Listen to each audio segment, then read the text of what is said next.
Bonsoir à tous et bienvenue dans Des Graines à emporter, votre hebdomadaire de conseils sous forme de graines pour l'éducation des enfants et pour le développement personnel des parents.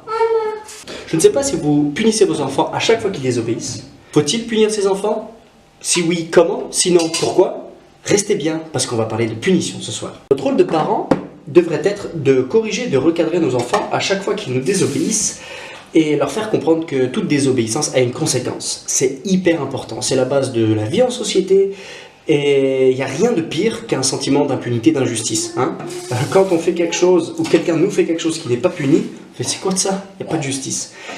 Il faut donc faire comprendre à nos enfants dès le plus jeune âge que quand il y a une bêtise, une désobéissance, qu'elle soit méchante, volontaire ou involontaire, il y a une conséquence. Et je sais qu'il y a plein de mouvements qui disent qu'il ne faut pas punir ses enfants, absolument faux. La première chose que je voudrais dire sur la punition, c'est que pour moi, ça évoque quelque chose de très négatif, ennuyeux et inutile.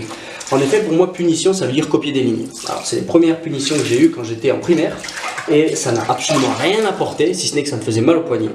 Donc en fait, j'aime pas du tout le mot punition.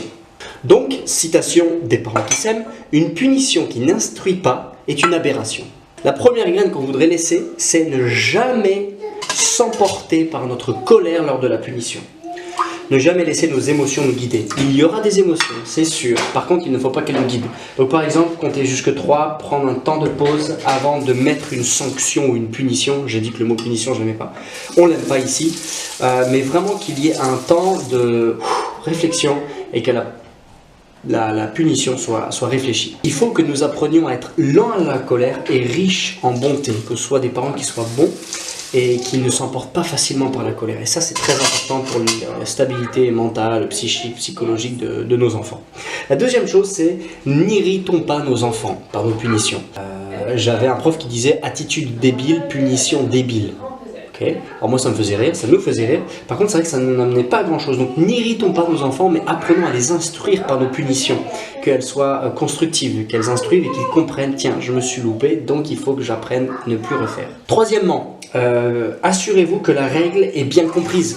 Beaucoup d'enfants, les nôtres les premiers, n'ont pas compris en fait ce qu'il ne fallait pas faire et donc le font.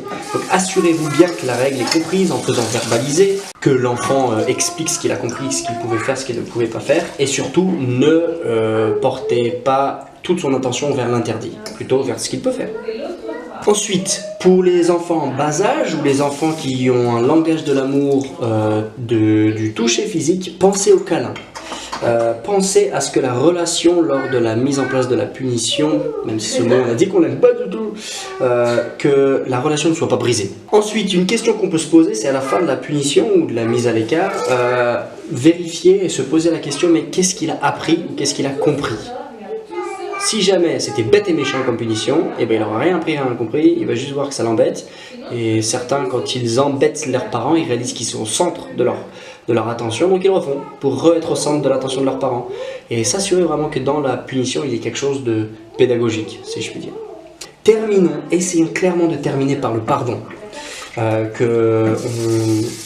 ait nos enfants qui nous demandent pardon et que nous acceptions leur pardon. Et ça, c'est important, qu'ils entendent que, ok, je te pardonne de ce que tu as fait. J'accepte de ne pas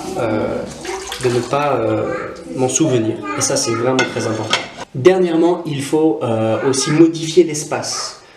Pour certains enfants qui ont l'habitude de faire des bêtises, par exemple, nos enfants sont petits et si on leur interdit de toucher les fils électriques qui traînent partout, par exemple, pas forcément, on ne peut pas leur mettre des punitions à chaque fois qu'ils enfreignent nos interdits. Il vaudrait mieux qu'on modifie l'espace pour eux. Ou si jamais vous avez des ados qui ont des problèmes avec les écrans, forcément, modifier l'espace, ce serait par exemple de ne pas mettre les écrans dans les chambres. Donc apprendre aussi à ne pas leur demander quelque chose d'impossible de par la configuration de la maison. Voilà, j'espère que ça vous aide dans votre rôle de parent, d'être des guides, d'instruire vos enfants, surtout quand ils désobéissent, et de les aimer quoi qu'il se passe. C'était Derek et Mélissa des parents qui s'aiment.